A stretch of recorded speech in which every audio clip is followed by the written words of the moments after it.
President Trump took office, Iran launched a ballistic missile test violating a UN resolution.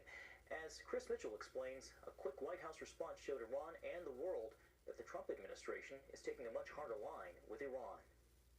A ballistic missile launch in late January may have been Iran's way of testing the reaction time of the new Trump administration. It didn't take long to find out. President Trump has severely criticized the various agreements reached between Iran and the Obama administration, as well as the United Nations, as being weak and ineffective. Instead of being thankful to the United States in these agreements, Iran is now feeling emboldened. As of today, we are officially putting Iran on notice. Putting Iran on notice, I think, is making good use of the bully pulpit and not letting Iran get off the hook.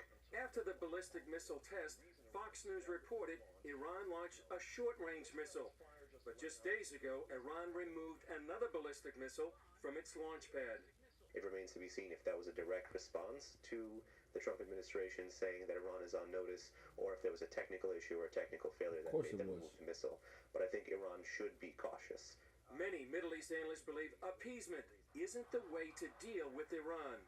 Strength works, and I think the Iranian regime would be the first ones to tell you that. Let's remember that when Ronald Reagan became president, the Iranians released all the American hostages for fear that under Ronald Reagan, the United States would take military action.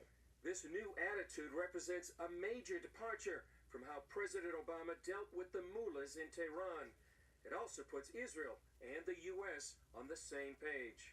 For the first time in the past 8 years, Israel and its greatest ally and friend, the United States, see the Middle East in very similar ways.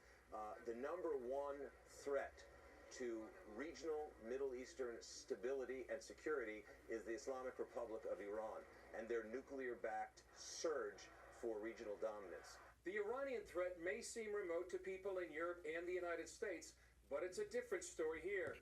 An Iranian official boasted that one of their ballistic missiles could reach Israel in 7 minutes. Dan Diker edited this journal 10 years ago, warning of the Iranian threat. It is like an octopus spreading its tentacles and destabilizing almost every country in the Middle East except Israel. And the end goal is to eventually threaten the United States.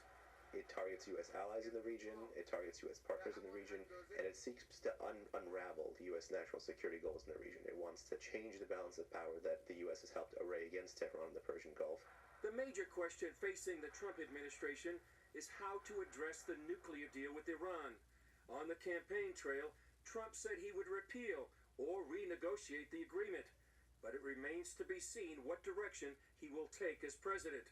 It's an item sure to be on the agenda when Trump and Israeli Prime Minister Netanyahu meet next week in Washington. Chris Mitchell, CBN News,